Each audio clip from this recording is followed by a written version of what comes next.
요즘 전도를 하고 있잖아요. 근데 요즘 왜 붕어빵 전도를 하냐면 제가 얼마 전에 전도 강의를 좀 들은 적이 있어요. 전도 강의를 듣는데 요즘 시대에 관련된 이야기를 하시면서 요즘 개인주의 시대 또 디지털 시대에 사람들이 다 핸드폰을 갖고 다녀요.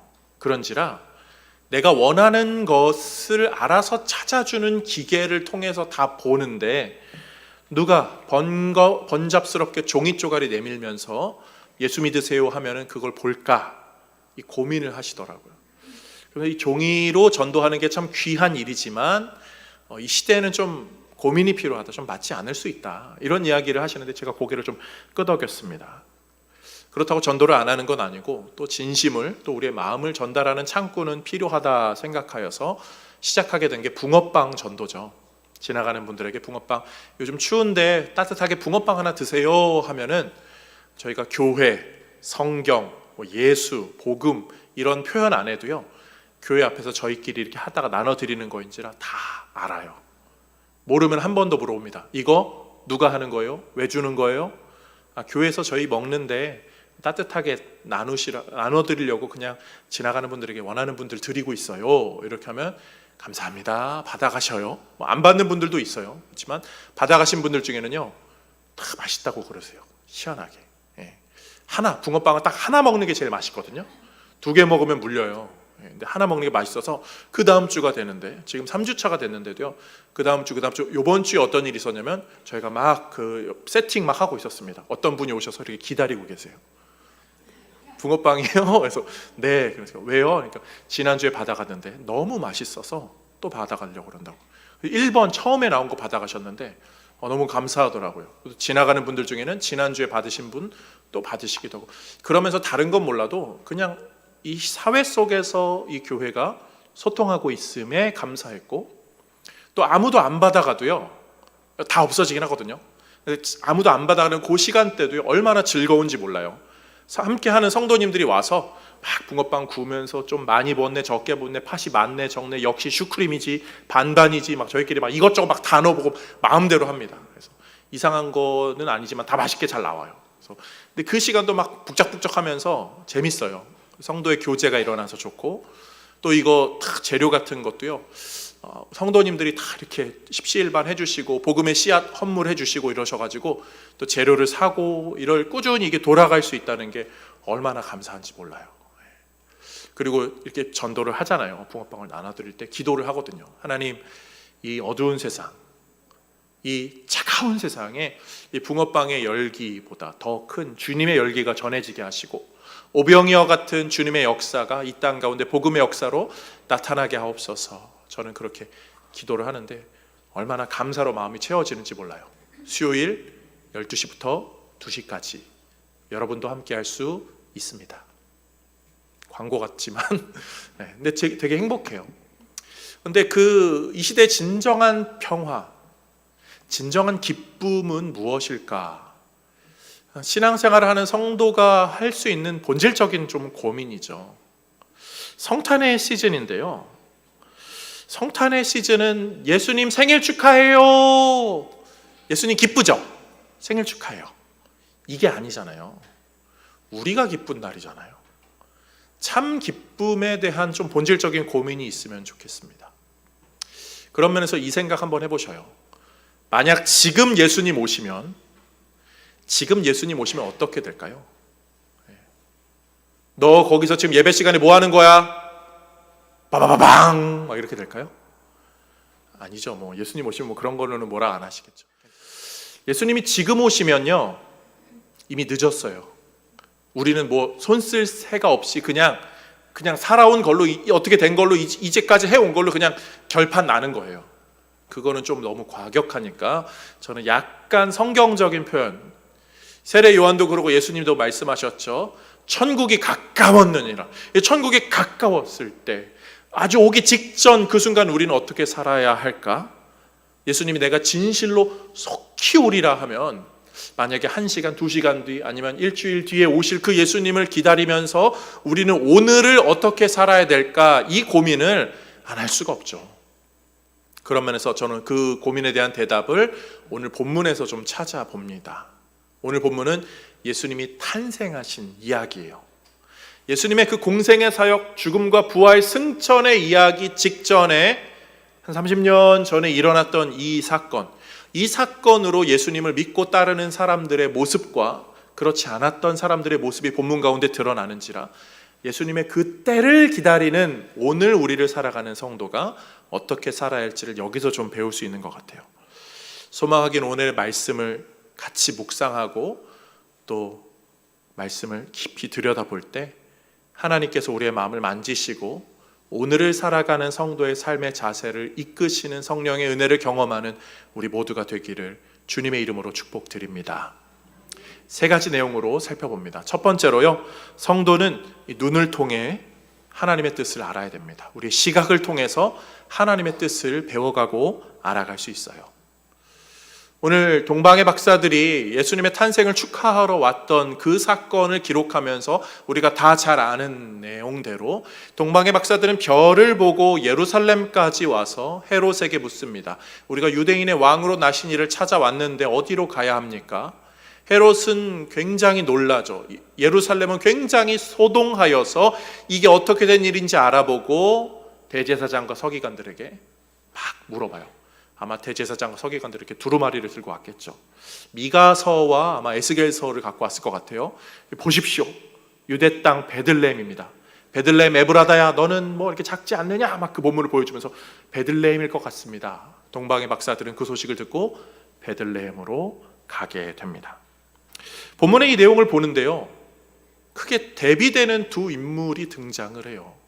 하나는 별을 보고 예수님을 찾아갔던 동방의 박사들, 그리고 그 별이 빛나고 있음에도 불구하고 별을 보는 것이 아니라 예루살렘이 소동하는 것을 보고 사람들을 불러 모아서 어떻게 된 일인지 알아보는 헤롯.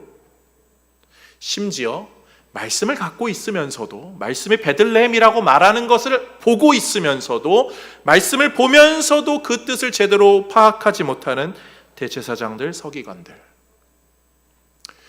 우리가 무엇을 보느냐가 영성입니다. 똑같은 환경에서 똑같이 삶을 살아가지만요, 우리가 어떤 시각을 갖고 있고 어떤 시야를 갖고 있는지가 우리의 영성이에요. 이단들이요, 성경을 똑같이 보잖아요. 심지어 성경을 달달달달달 외우기까지 합니다. 수백 구절을 외워도요, 그들은 제대로 예수님을 보지 못하죠.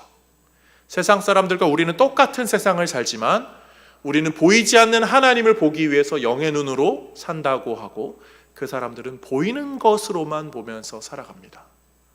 뭘 많이 알고 적게 알고가 아니에요. 대제사장들을 보면 그들이 많이 안다고 좋았던 것 같지는 않아요. 어떻게 살아야 합니까? 오늘 동방의 박사들에게 그 해답이 있어요. 그들은 별을 봤지만 별을 보는 것이 전부가 아니라 별이 비추는 이, 별이 가리키는 일을 찾아 나섰죠.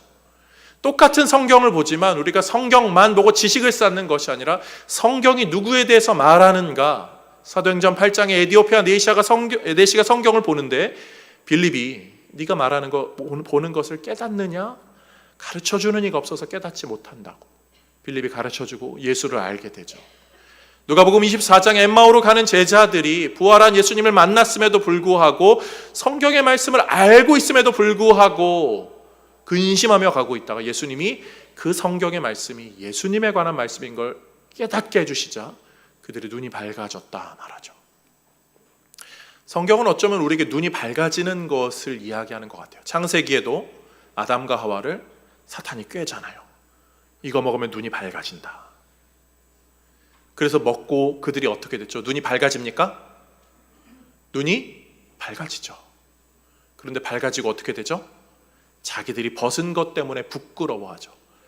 성경은 눈이 밝아져야 하는 것을 이야기하는 것이 아니에요. 눈이 밝아져도 우리가 봐야 될 것은 다른 게 아니라 예수 그리스도를 발견하는 것. 예수 그리스도, 그 빛이 비추는 일을 발견해야 한다는 거죠. 성경에 예수님이 사역하면서 맹인들 등장하잖아요. 그 이야기의 교훈이 뭡니까? 눈을 뜨고 있으면서도, 예수님이 옆에 있으면서도 못 알아보는 그런 사람들을 질책하고, 눈을 못 보는, 앞을 못 보는 사람들이지만 예수를 의지하는 그 사람들의 교훈은 우리에게 너는 예수를 진짜 제대로 보고 있는가? 똑같은 세상을 살아가도 예수님을 온전히 바라보며 살아가고 있는가? 오늘 우리에게 질문하고 있습니다.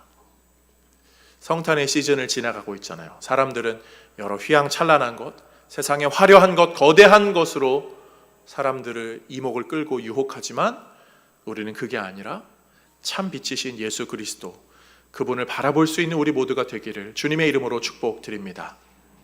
두 번째로요, 성도는 발걸음을 통해 하나님의 뜻을 배워가고 알아갑니다. 발걸음이 곧 영성이에요.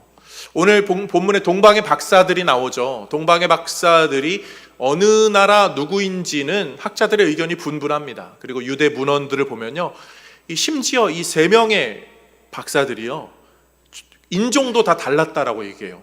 근데 유대 문헌은 약간 우리가 걸러 들어야 되긴 하거든요. 그런데 확실한 건 성경에서는 동방으로부터 왔다라고 말해요. 우리는 그 정도만 이해합시다. 동방으로부터, 조금 더 우리의 표현으로 이해하자면 이방으로부터 왔다는 거죠. 이방으로부터 예루살렘까지 왔다는 거예요. 그런데 이 본문에 이 동방으로부터 온 동방 박사들과 대비되는 인물이 보면은 헤롯과 대제사장들이죠. 먼 길을 찾아서 예루살렘으로 왔습니다. 거기서 베들레헴까지 또다시 가게 됩니다.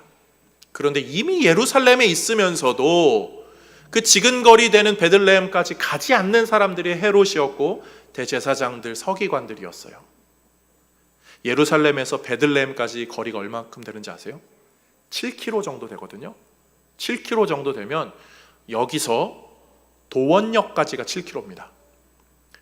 내비로 찍어보니까 걸으면 2시간 안쪽 나오고요. 꼬불길이면 더 나왔겠죠. 자전거 타고 22분.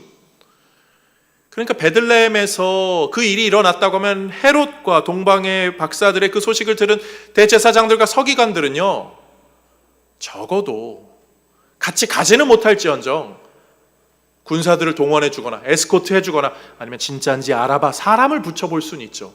그런데 그런 일을 하지 않아요. 꼼짝하지 않고 그냥 움직이지 않고 그 자리에 있습니다. 그런데 동방의 박사들은 먼 길을 왔으면서도 또 걸어가요. 이 걷는 것이 그들의 영성입니다. 본문에 보면요, 저는 이 부분이 좀 약간 소름 끼쳤거든요. 2절과 4절 말씀 함께 읽어보겠습니다. 우리 아이들이 또 시끌시끌 에너지가 넘치니까 우리 남자친구들, 초등학교 남자친구들이 2절 말씀 크게 한번 읽어주세요. 시작. 여기까지 잘했어요. 그래, 힘들었지, 수고했어. 뭐라고 하죠? 유대인의 왕으로 나신 이가 어디 있느냐. 동방의 박사들이거든요. 동방의 박사들은 유대인의 왕을 찾아온 거예요. 그런데 그 이야기를 들은 헤롯이 뭐라고 말했을까요? 4절 말씀 함께 읽어보겠습니다. 왕이 모든 제사장과 백성의 서기관들을 모아 그리스도가 어디서 나겠느냐 물으니. 동방의 박사들은 유대인의 왕을 찾아왔는데 헤롯은 이게 그리스도, 메시아, 구원자, 영웅, 이 시대를 구원할 그 영웅이구나, 이렇게 받아들인 거죠. 뭐를 말하는 거예요? 오히려 더 정확하게 알고 있어요. 메시아인지 구원자인지를 분명히 알고 있음에도 불구하고 이 사람들 꼼짝하지 않아요. 사람들 보내거나 이거 하지 않아요. 그냥 기다리고 동방 박사들 그냥 나중에 알아봐 달라고 이렇게만 얘기합니다. 영성은요, 움직이는 데서 나와요. 한 발자국 더 움직일 줄 아는 게 영성이죠. 똑같은 삶을 살아도요, 신앙의 걸음은 힘들고 어려울 때, 피곤하고 고날 때 한 걸음 더 움직이는 것, 그게 영성이죠. 말로만, 지식으로만 많이 안다고 그게 영성이 아닙니다. 우리 알잖아요. 신앙생활 오래 한 분들이 가끔 부끄러워질 때가 언제죠? 갓 신앙생활한 분들이요, 훨씬 더 신실해요. 참 마음이 깨끗함이 보여질 때, 야, 내가 그래야 되는데 내 신앙의 연수가 부끄럽구나, 우리는 그렇게 느낄 때도 있죠. 신앙생활하는 성도에게요, 물론 성경 지식은 너무나 중요합니다. 그런데 신학 박사처럼 우리가 지식을 달달달 외우는 게 중요하지 않아요. 아는 것만큼 사는 것만 돼도 그걸로도 충분하다 저는 생각합니다. 신앙생활하다 그런 일들 있잖아요. 교회에서 신앙생활 좀 했다는 분들, 연차가 2자릿수는 되시는 분들, 뭐 소위 말하는 방구 좀 뀌신다는 분들, 좀 입 좀 이렇게 하신다는 분들, 말 기깔나게 하시는 분들, 그런 분들 있을 수 있어요. 그런데 그게 신앙 아니잖아요. 가끔 교회에 무슨 이렇게 막 소란스러움 있을 때 보면은 그런 기깔나는 분들이 거기 얽혀 있어요. 우직하니 말 안 하고 한 걸음 한 걸음 걸어가시는 분들은 그냥 그런 것과는 좀 별개로 신앙생활 잘 해나가시는 것을 보게 됩니다. 동방의 박사들이 그렇게 우직하니 한 걸음 한 걸음 걸었던 것을 좀 떠올리면서 우리도 그렇게 신앙생활하면 어떨까요? 동방의 박사들이 돌아갈 때요, 헤롯에게 갑니까 안 갑니까? 안 가죠. 저였다면요 헤롯에게 갔을 것 같아요. 헤롯이여, 제가 그리스도를 만나고 왔습니다. 정말 당신의 말대로 유대인의 왕 정도가 아니라 그리스도라고요. 알고 싶어요? 궁금하면, 우리 옛날 유행했죠. 궁금하면 500원. 어떻게 아이들이 알죠? 500원 정도가 아니라 궁금하면 황금 한 3돈은 줘야 될 거예요. 나 황금 썼거든요. 그거보다 더 써야죠. 여기서 이득을 좀 봐야죠. 갈 길이 멀기 때문에 말 한 3필 정도는 받아야겠다. 그렇게 할 수도 있잖아요. 그런데 이 동방의 박사들은요, 돌아갑니다. 피해서 가요. 더 수고스러운 길을 가는 거죠. 신앙생활은 그렇게 때로는 더 수고스러운 길을 가는 거예요. 그게 주님이 원하시는 길이죠. 우리도 다 편한 길 알고요, 쉬운 길 압니다. 그런데 믿기 때문에, 신앙인이기 때문에, 때로는 사랑하기 때문에 더 어렵고 힘들고 수고스러운 길을 가죠. 한 해 그렇게 잘 달려오신 분들, 걸어오신 분들 너무나 귀하시고요, 또 우리도 앞으로 더 그렇게 주님 오실 때까지 때로는 필요한 곳에, 주님이 원하시는 곳에 수고스러워도 힘을 보탤 줄 아는 귀한 성도님들 다 되시기를 주님의 이름으로 축복드립니다. 마지막 3번째로요, 성도는 손길을 통하여서 하나님의 뜻을 배워가게 됩니다. 현금과 유향과 모략을 드린 동방 박사들의 그 손을 다들 잘 아실 거예요. 자신이 가진 것을 내려놓을 줄 아는 삶, 그 귀한 것, 그 가치 있는 것을 내려놓는 그 이야기가 오늘 본문에 나오죠. 그런데 그와 대비되는 손이 있죠. 헤롯의 손입니다. 13절 말씀 함께 보겠습니다. 그들이 떠난 후에 주의 사자가 요셉에게 현몽하여 이르되 헤롯이 아기를 찾아 죽이려 하니. 헤롯이 어떻게 한다고요? 아기들을 죽이려고요. 왜 아기들을 죽이려 할까요? 헤롯은 이 아기가 내 권좌를 위협할 것 같았어요.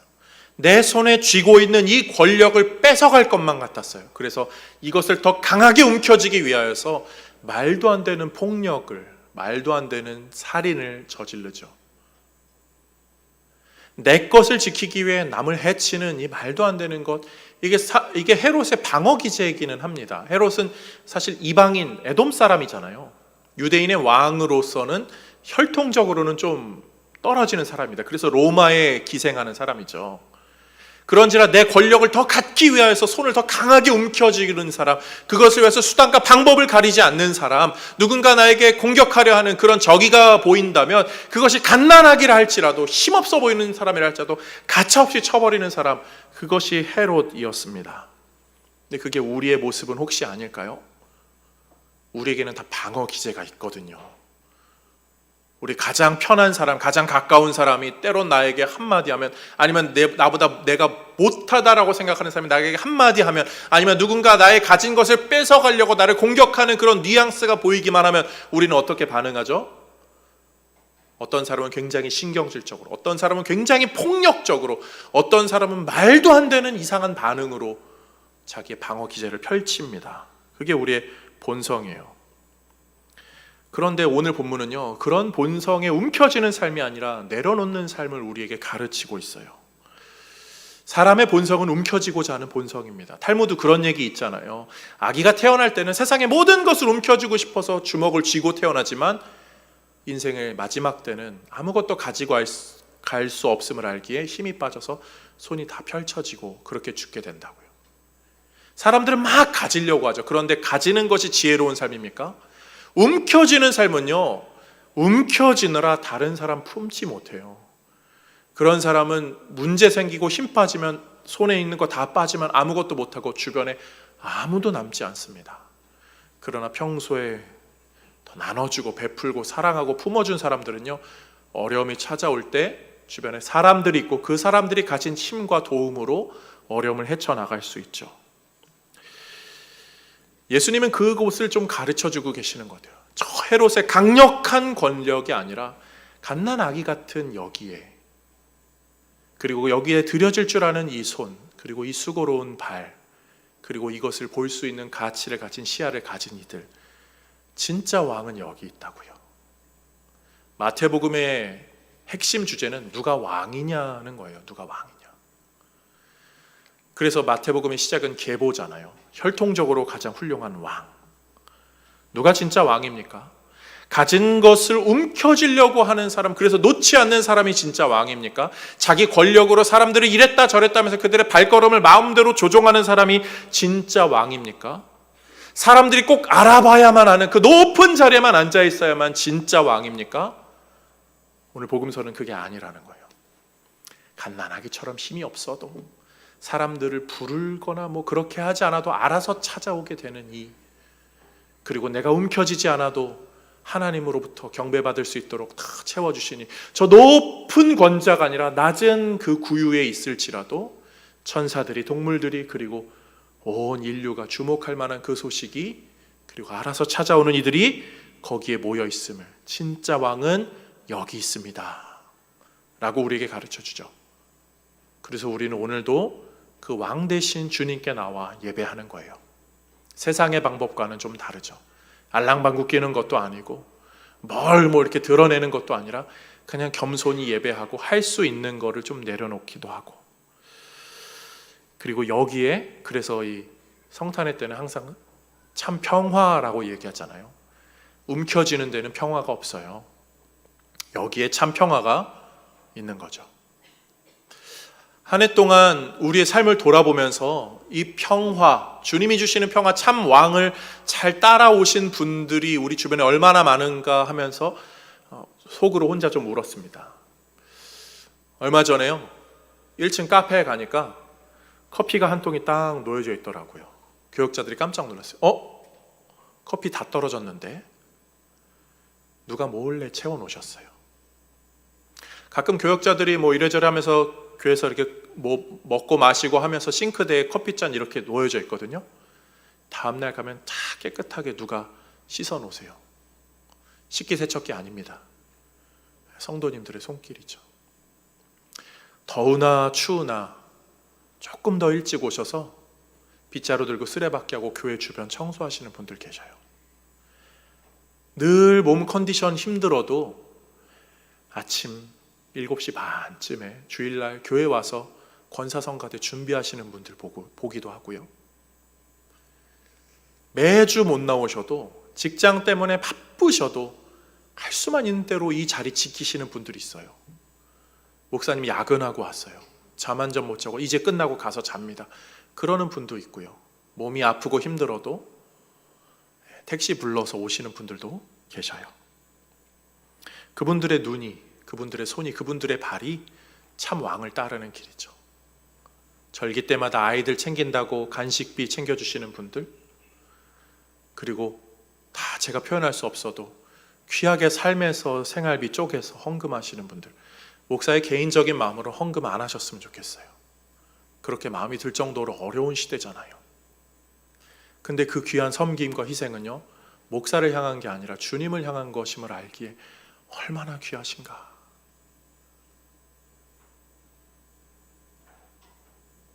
목회자 친구들하고 이런저런 얘기를 하면서 늘 나누는 이야기, 저의 친구들, 동료 친구들도 이제 슬슬 담임 목회자들이 나오거든요.